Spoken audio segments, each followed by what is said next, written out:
नमस्कार, स्वागत है आप सभी का हमारे YouTube परिवार लक्ष्य शूटर्स में। मैं कुमार लक्ष्य आप सभी का अपने YouTube प्लेटफॉर्म लक्ष्य शूटर्स में स्वागत करता हूं और एक बार फिर से पुनः स्वागत करना चाहता हूं आपका उपहार बैच में, यानी कि लूसेंट की कक्षा लेक्चर नंबर 2 में। जैसे कि फर्स्ट मैंने लेक्चर को YouTube चैनल पे अपलोड कर लिया है, अगर आप उसको नहीं देखे हैं तो प्लीज़ उसको जाइए और देखिए। आप सभी जितने भी विद्यार्थी हैं, चाहे किसी भी एग्जाम की तैयारी करते हो, जैसे like Bihar police, UP police या फिर दरोगा या फिर एसएससी, एक कहावत है, अगर आपको एग्जाम क्वालिफाई करना है तो लूसेंट पढ़ना है। तो हमने क्या किया है, हम पहले भी कह चुके हैं और आज भी कह रहे हैं कि आप निश्चिंत होकर सिर्फ हमारे क्लास को देखिए। ऐसे इतना बोर्डिंग भी मतलब कह सकते हैं, बोरिंग भी नहीं पढ़ाते हैं कि आपको दिक्कत पड़ेगा। बहुत शॉर्ट फॉर्म में मैं कोशिश करता हूं कि छोटे छोटे पॉइंट को लेकर हम लोग आगे बढ़ें। हाँ, एक और चीज़ मैं आपसे कहना चाहता हूं, जिस मेरे भाई को एग्ज़ाम नज़दीक हो वो प्लीज़ हमारे से ना पढ़े। जिस मेरे भाई को, जिस मेरे दोस्त को या फिर कोई भी एग्जाम हो, जैसे बिहार पुलिस, एसएससी का एग्जाम, इन सभी का एग्जाम हो, वो प्लीज़ मेरा विनती है, या फिर बहन को, वो मेरे क्लास को न ले। इसलिए कहा क्योंकि हमारी क्लास लगभग लंबे टाइम तक चलेगी, क्योंकि आपको पता चल गया होगा कि एक वीडियोस 15 से 17 मिनट का रहता है, जिसमें 2 मिनट तो इंट्रोडक्शन देने में निकल जाता है। तो फिर मतलब मान लीजिए टोटल वीडियोस जो बनती है लगभग 12 से 13 मिनट का बनती है। तो आपको अगर हाल ही में एग्जाम देना है तो प्लीज आप किसी और चैनल से जाकर देखें। हाँ, अगर आपको अगले साल एग्जाम देना है तो आपका स्वागत करता है हमारा यूट्यूब चैनल लक्ष्य शूटर। आप इस चैनल पे आते हैं तो हमारे चैनल को, अभी छोटा परिवार है, इसको बढ़ाने की कोशिश जरूर करिए।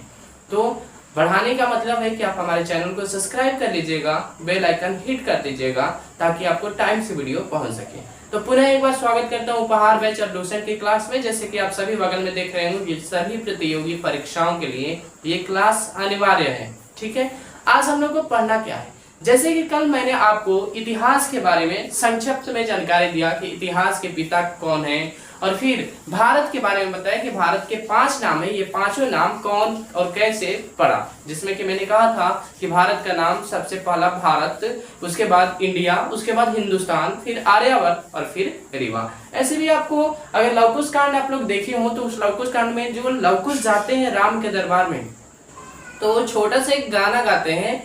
अभी टोटल तो मुझे गाना याद नहीं है, जैसे लाइक क्या गाना गाते हैं कि आर्यावर्ते भारत खंडे पुण्य प्रदेश से विख्यात अयोध्या नगरी, अयोध्या नाम की। तो इस गाने के ही अंतराल से हमारे भारत का नाम पता चल जाता है। आज हम लोग को दूसरा एवं सेकंड लेक्चर पढ़ने जा रहे हैं, जिस लेक्चर का नाम है हमारा धर्म ग्रंथ, यानी जो रिलीजियस फैक्टर है, इस फैक्टर पे हम लोग पढ़ेंगे। जैसे कि मैंने कल बताया था कि हमारे पास इतिहास को जानने के लिए 4 स्रोतों की आवश्यकता होती है। कितने?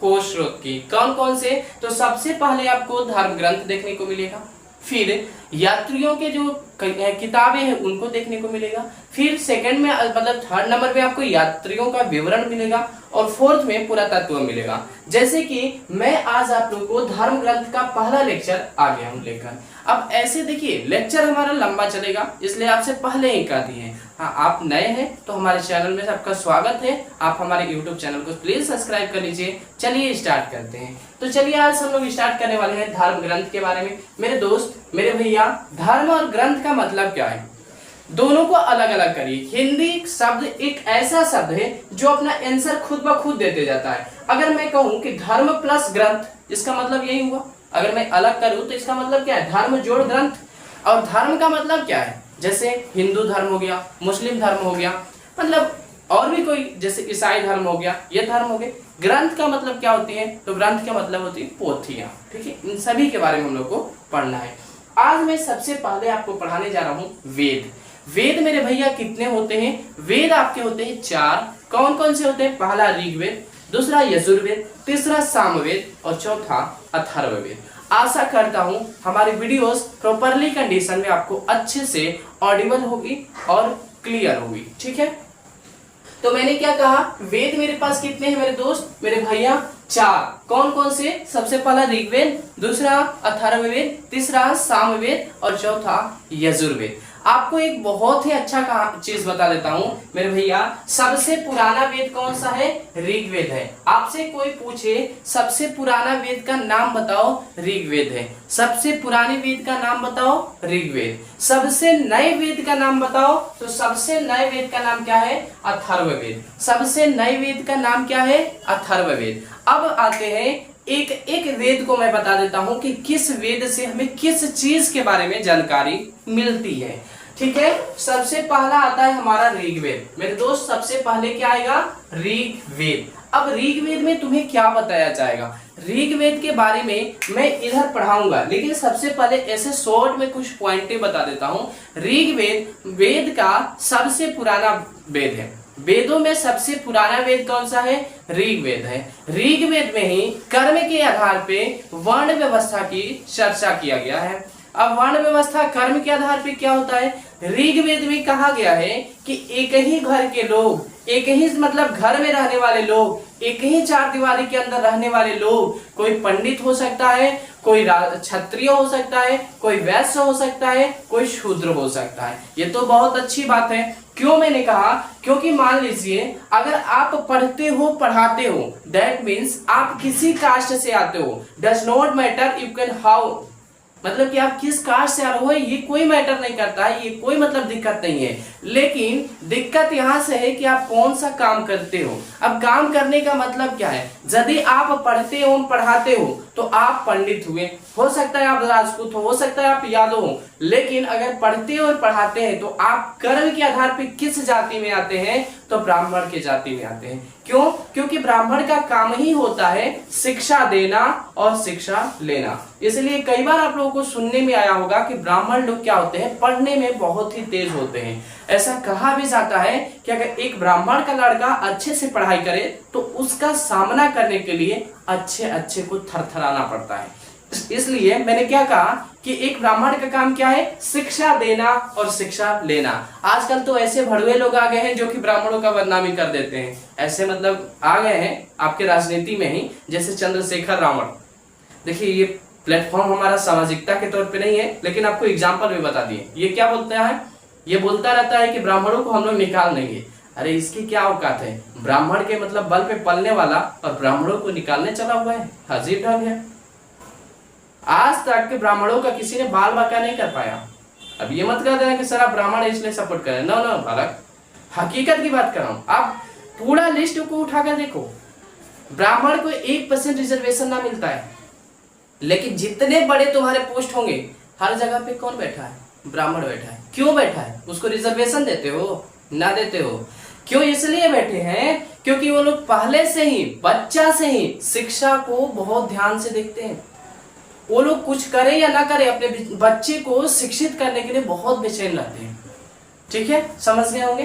तो हमारा ऋग्वेद क्या है? सबसे पुराना वेद है और इसी में कर्म के आधार पर वर्ण व्यवस्था की चर्चा किया गया है। आगे मैं इसके बारे में बताऊंगा। ठीक है, अब सेकेंड आता है यजुर्वेद। यजुर्वेद में ही जैसे आप लोग यज्ञ वगैरह कराते हो या फिर देखते हैं यज्ञ वगैरह होते हुए, तो उसमें मंत्रों का उच्चारण किया जाता है। तो जो हमारा यजुर्वेद है उसी में मंत्रों का उच्चारण के बारे में पता चलता है, यानी यज्ञ के बारे में या फिर पूजा पाठ विधि के बारे में हम लोगों को जानकारी मिलती है। जैसे एक जो कह सकते हैं कि मंत्र होता है, उसको लैरिक मंत्र करने का भी हमें पता कहां से चलता है? तो आपको पता कहां से चलेगा? तो यजुर्वेद से चलेगा। जैसे अगर आपको नहीं पता हो तो मैं बता दूं, एक मंत्र आता है जिससे देखिए पूरा तो मुझे भी नहीं याद है क्योंकि मैं संस्कृत नहीं जानता, लेकिन एक आता है जैसे कि जग में बहुत ज्यादा गाया जाता है, जैसे कि क्या है? चंद्रमा मनसो जाए चक्षो सूर्यो अजायता। अब इसको जब 10 मतलब लोग एक साथ गाते हैं तो बहुत लैरिक में गा देते हैं, बहुत अच्छा से गा देते हैं। तो इसकी जानकारी हमें कहाँ मिलती है? यजुर्वेद। सामवेद में क्या है भैया? सामवेद में आप लोग गाना, नाच गान के बारे में जानते हैं। जैसे सारे गामा पदनिशा, सारे गामा पदनिशा, ये किस में आता है? आपका सामवेद में आता है। ठीक है, सामवेद में ये सब आएगा। और अथर्ववेद में, अथर्ववेद में आपका आता है जादू टोना या फिर टोटका वगैरह। जैसे आप ट्रेन में जाते हो ना, हम ट्रेन में कई बार गए हुए, ट्रेन के बोर्डिंग में, मतलब जो उसका बॉडी होता है उस बॉडी पे चिपका देता है प्रेम, आपका प्रेम बिछड़ गया है तो 24 घंटे में पा जाइए। अरे भैया, सबसे तो बड़ी बात ये रहती है कि कभी कभी ऐसा देखने को मिल जाता है कि लिखा रहता है कि आप आइए हमारे पास 24 घंटे में आपकी सौतन खून की उल्टी कर देगी। अरे बाबा, ये कहाँ लिखा हुआ है कि 24 घंटे में कोई इंसान खून की उल्टी करके मतलब अजीब टाइप मतलब थिंकिंग तो समझ सकते हैं कि मैं कहना क्या चाहता हूँ। तो वैसा मतलब अब एक चीज मुझे समझ में ना आता है, सब चीज देगा लेकिन पता ना देता है कि कहाँ बाबा बैठते हैं। अब तो सोचते हैं, ढूंढते हैं कि बाबा बेटा जब मारते बड़ी मार।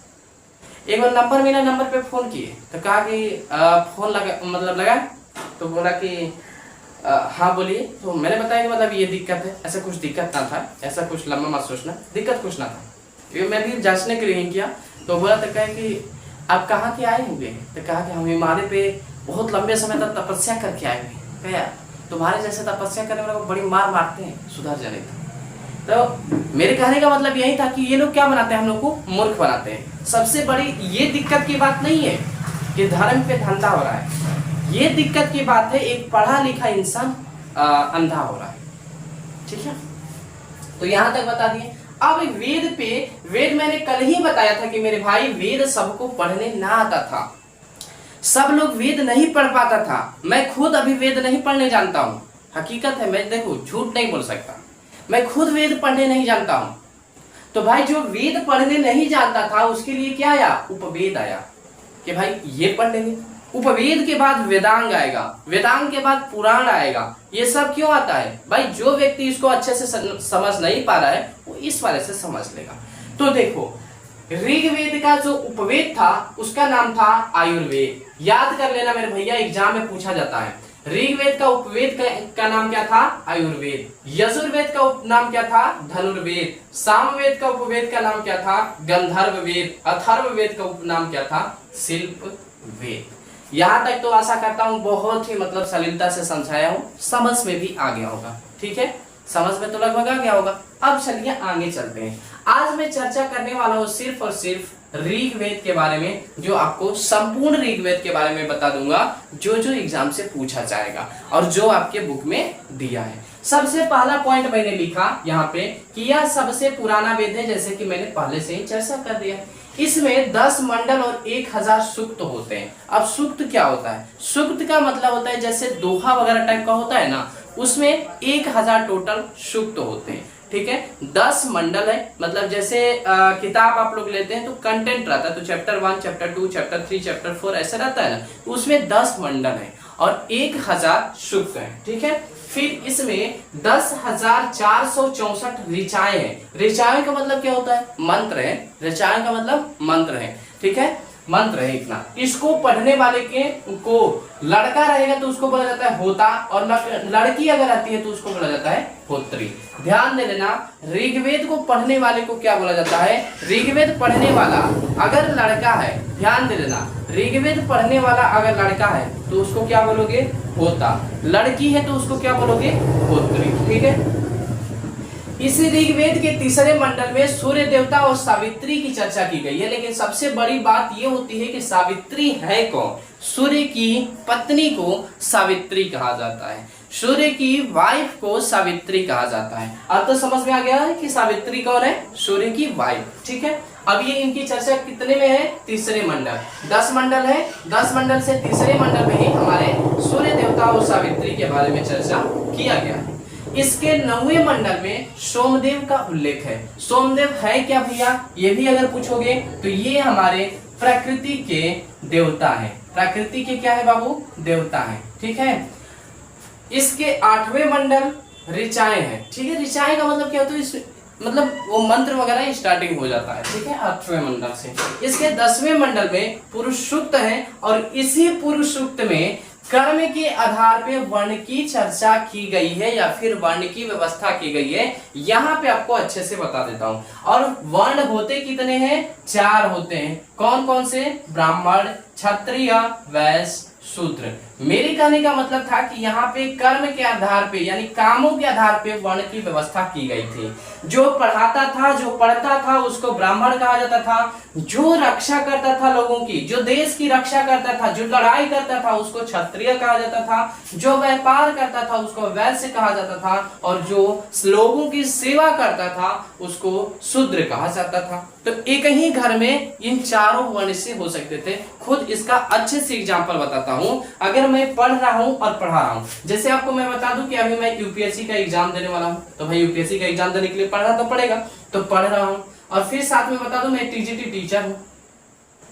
अब बताइए, तो यहाँ पे मैं क्या हुआ, हो गया ना कि पढ़ना और पढ़ाना दोनों है, यानी मैं किस कैटेगरी में आऊंगा, ब्राह्मण की कैटेगरी में आऊंगा। फिर आप बता दूं, यहाँ पे मैं टीजीटी टीचर होने से पहले एक आर्मी का जवान था।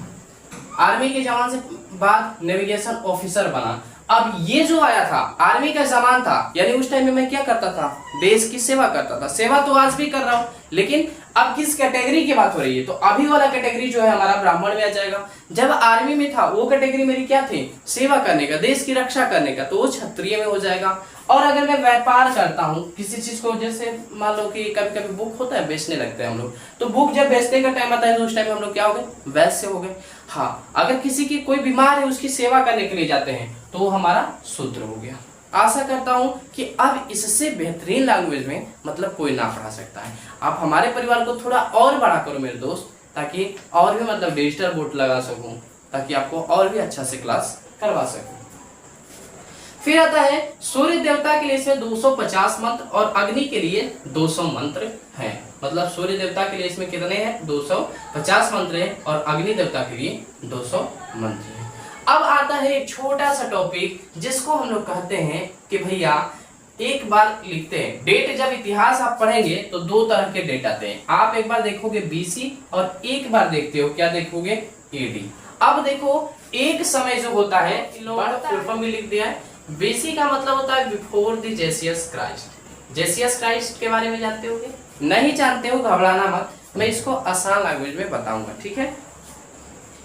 और एडी जो होता है, एडी का मतलब होता है एनो डोमिनी, या फिर हिंदी में इसको कहा जाता है ईस्वी। और बीसी का मतलब होता है ईसा पूर्व। मतलब सुन लो, एक व्यक्ति थे जो कि क्रिश्चियन में ईसा मसीह के नाम से मतलब फेमस हुए। अब ईसा मसीह का जो जन्म था, यानी जो बर्थडे था, जो इनका जन्म हुआ था, जो इनका बॉर्न डेट था, वो 0 ईस्वी में हुआ था। अब 0 ईस्वी के पहले, जैसे मालूम मैंने कहा यहाँ पे 0 ईस्वी में इनका जन्म हो गया। कोई ये एक व्यक्ति है, एक व्यक्ति का इसी तरह नाम जान लो, ये है तुम्हारे ईसा मसीह, और इनका जन्म हो गया 0 ईस्वी में। तो इनके जन्म से पहले जो डेट चलता था वो माइनस में चलता था, घटता जाता था, घटता घटता घटता रहता था। और एडी जो होता है, एडी में जो डेट होता है प्लस प्लस प्लस होता है, यानी जुड़ता जाता है। अब इसका बेहतरीन एग्जांपल बताऊं, पहले क्या होता था, जैसे एक छोटा सा एग्जांपल लेता हूं गौतम बुद्ध का। गौतम बुद्ध के बारे में जानते होगी, इन्हीं का बचपन का नाम क्या था बाबू, सिद्धार्थ था। क्या नाम था, सिद्धार्थ था। गौतम बुद्ध के बचपन का नाम सिद्धार्थ था। अब देखो एक छोटा सा मुझसे मिस्टेक हो सकता है, मैं रिक्वेस्ट करता हूँ प्लीज इसको चेक कर लेना। ऐसे अगर कोशिश किया हूँ शायद हो सकता है सही हो, लेकिन बाय मिस्टेक अगर मुझसे गलती हुई हो तो माफी चाहता हूँ। अब ये समझाने के लिए मैंने लिया कि गौतम बुद्ध का जन्म जो हुआ था 563 में हुआ, और मृत्यु जो हुआ 483 में हो गया। हाँ, आधे तो लोग होंगे कि कहीं मास्टर पगला गया है, और जो पहले से पढ़ते आ रहे हैं वो तो समझ गए हो। इसमें पगलाया मैं नहीं, बल्कि बीसी और एडी का मतलब है इनका जन्म जो हुआ है वो किसमें हुआ है, बीसी वाले में हुआ है। तो बीसी पीरियड में मैंने बताया था कि घटते क्रम में चलता है। जन्म हो गया था 563 में और मृत्यु कब हो गया, 483 में। घट रहा है ना बबुआ। अब सुनो, जैसे मान लो तुम्हारा जन्म अगर हुआ है 2004 में, और मतलब समझे, मतलब ऐसा मैं थिंकिंग ना कर रहा हूँ, जिससे बता रहा हूँ, और मान लो तुम्हारी मृत्यु होती है 2000 मान लो तुम्हारा 80 में मृत्यु होती है, तो ये तुम्हारा क्या है, एडी है। और इनकी जो अभी बात बता रहा हूँ ये कब की बात हो रही है, बीसी की। आशा करता हूँ आप अच्छे से समझ गए होंगे कि एडी और बीसी क्या होता है। एडी, अब यहाँ पे देखो बोले है ना कि इनका जो ईसा मसीह थे, इनके जन्म से पहले जो चलता था वो माइनस में चलता था। देख लो 563 में जन्म हुआ, 483 में मर गए, माइनस नहीं हो रहा है, हो रहा है। यहाँ पे अपने में देखो एडी में 2004 में जन्म हुआ, मरने कब 2080 में। तो ये हमारा हो गया एडी और बीसी का अंतर। आशा करता हूँ आप लोग को यहाँ तक मेरा लेक्चर बहुत अच्छे से, बहुत सरलता से समझ में आ गया होगा। अगर आया हुआ है तो प्लीज आपसे रिक्वेस्ट रहेगा हमारे वीडियोस को लाइक करना, हमारे चैनल को सब्सक्राइब करना। मिलूंगा एक नए टॉपिक के साथ अगले सेशन में लेक्चर नंबर 3 लेकर। लेकिन प्लीज हमें सपोर्ट भी दिखाते रहिएगा, हमारे परिवार को और बड़ा करिएगा, और ये लक्ष्य आपके साथ एक लक्ष्य बनकर हमेशा खड़ा रहेगा। नाम ही लक्ष्य है, लक्ष्य बनकर खड़ा भी रहेंगे। लास्ट जाते जाते अपने बारे में इंट्रोडक्शन दे दो। मेरा नाम लक्ष्य है। मैंने सबसे पहले 2023 के लास्ट ईयर में, या फिर मतलब कह लीजिए 2022 के लास्ट ईयर में मैंने आर्मी में सिलेक्शन लिया। फिर उसके बाद मैंने इंडियन नेवी में एज अ नेविगेशन ऑफिसर में सिलेक्शन लिया। उसके बाद मैंने एसएससी एमटीएस एज अ हवलदार पोस्ट के लिए सिलेक्शन लिया, और प्रेजेंट टाइम में in central government teacher TGT teacher हूँ। ठीक है, तो आशा करता हूँ आप हमारे जो मैंने बताया उसको अच्छे से समझे होंगे। तो अब चलते हैं, विदा लेते हैं। टाइम भी बहुत लंबा हो गया है, हमें भी यूपीएससी का तैयारी करते हैं तो थोड़ा मुझे उधर भी देना है। तो चलिए एक नए टॉपिक के साथ मिलूंगा। गुड बाय, टेक केयर, और आशा है कि आप मस्त एवं स्वस्थ होंगे। Bye bye.